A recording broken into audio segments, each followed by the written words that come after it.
Où suis-je?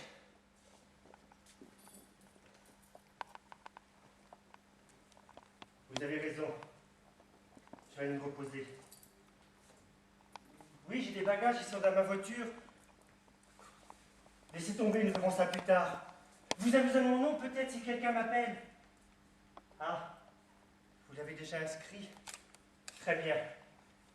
Vous avez raison, je vais aller me reposer. Je vous dis qu'il y a un nouveau. Mais non, je n'ai rien entendu. Normal. Vous êtes aussi sourd qu'une batterie de cuisine. À l'hôpital, ils ont été très gentils avec moi. J'en revenais pas que ce soit si bien à l'hôpital. Tout blanc, tout propre, sans que ce soit moi qui gratte et qui torchonne. Des repas préparés, des jeunes gens souriants. Je crois que les plus beaux jours de ma vie, je les aurais passés à l'hôpital. Ils ont dit que j'avais le cœur usé, fatigué, anormalement pour mon âge. Ils m'ont prescrit une maison de repos. Quand je suis entrée là, dans un ancien château, la ferronnière au milieu d'un parc, avec tous ces gens qui faisaient attention à moi et qui me servaient du madame, un veux-tu en voilà, j'ai vraiment eu l'impression d'être devenue une princesse. Même le jardinier, tous les matins, il m'amenait une rose dans ma chambre en me faisant bien une révérence qui pendit que j'en devenais toute rouge. Hier, je suis descendue dans le grand escalier en m'accrochant bien à la rampe, et là je me suis dit qu'ici, enfin, j'étais bien. J'allais pouvoir réfléchir à tout ce que j'avais pas eu le temps de penser. La vie, la mort, Dieu, tout ça. J'ai eu le sentiment que mes yeux et mes poumons se dégageaient, qu'une nouvelle vie s'ouvrait devant moi.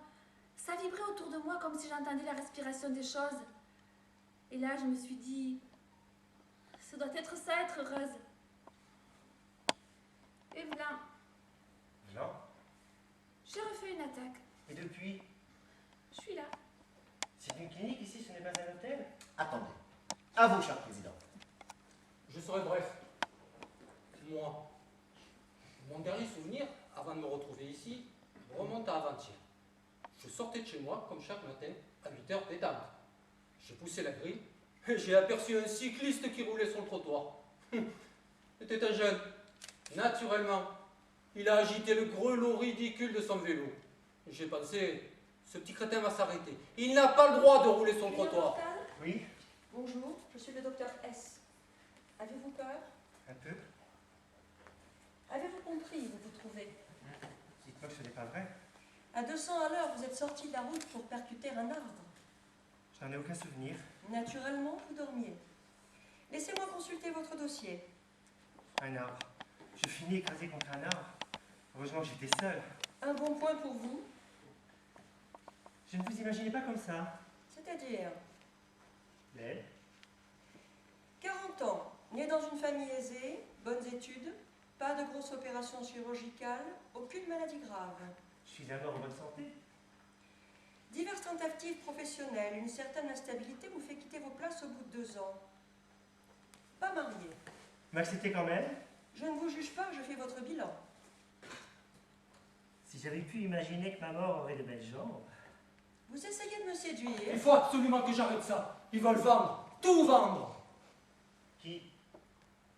Ce n'est absolument pas le moment de vendre. Le marché est au plus bas, la bourse des prix. Ils vont me faire perdre de l'argent. Il faut que je passe un coup de fil à ma femme. J'exige de parler au docteur F. Vous entendez? Je l'exige. Ce sont des pensées sublimes comme celle-ci que vous voudriez avoir? Ce n'est pas parce que mon sang coule dans les veines de ces petits crétins snobs et prétentieux que je vais les laisser dilapider mon capital. D'ailleurs, qu'est-ce qui me prouve seulement qu'ils sont bien mes fils? Ils sont cons. Très cons. Oui. Alors ils sont bien doux. Pardon.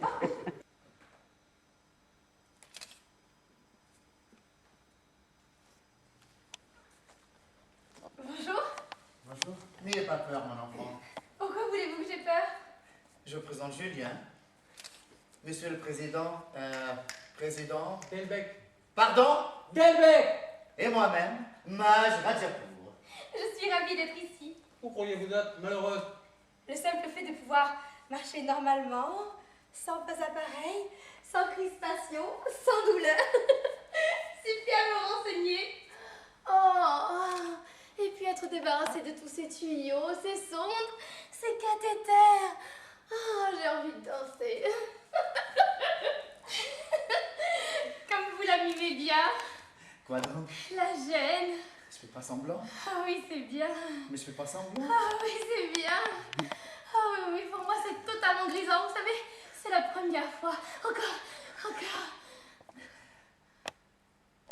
Vous êtes très jolie, mademoiselle. Vous aussi, vous êtes très jolie. Vous avez rien à faire d'autre ailleurs?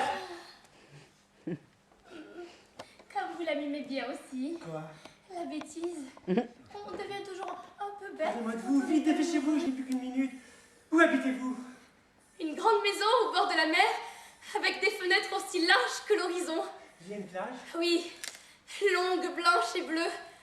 J'adore qu'on me promène longuement sur l'allée de la plage. Et puis qu'aimez-vous faire? Rêver, écouter de la musique et tout en écoutant de la musique, écouter le silence autour. Et puis?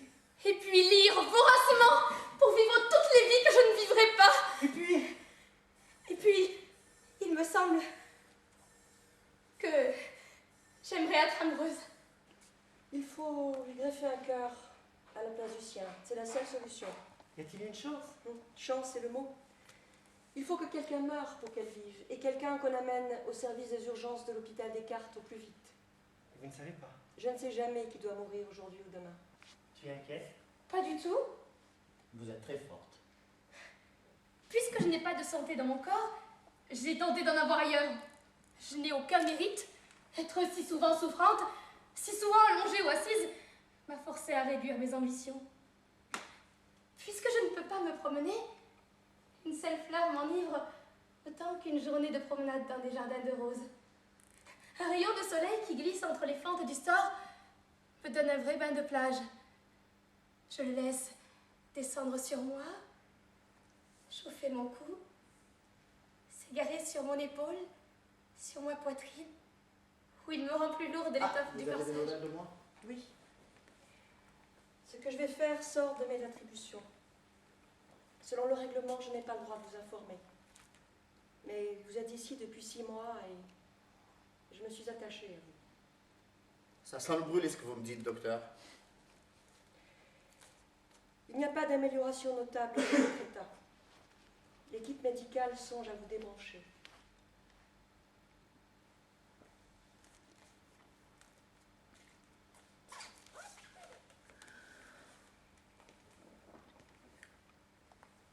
Je suis désolée. C'est un rude coup. Vous savez, j'avais une fille autrefois. Elle vous ressemblait un peu. Les mêmes petits yeux ironiques, qui avaient l'air de se ficher du monde. La même appartenance dans le profil. Cette air crâne de celle qui ne se laisse pas impressionner par la vie. Les mêmes cheveux lourds, soyeux, comme une bonne santé qui ruisselle. Quand je la regardais, je la trouvais tellement belle, tellement femme, que je me disais, ce n'est pas possible, elle n'a pas pu venir de toi. Elle avait des pouvoirs magiques. Lorsqu'elle entrait dans une pièce, elle faisait fondre toutes les médiocrités. Tu de m'embrasses l'existence. les yeux. 1, 2, 3.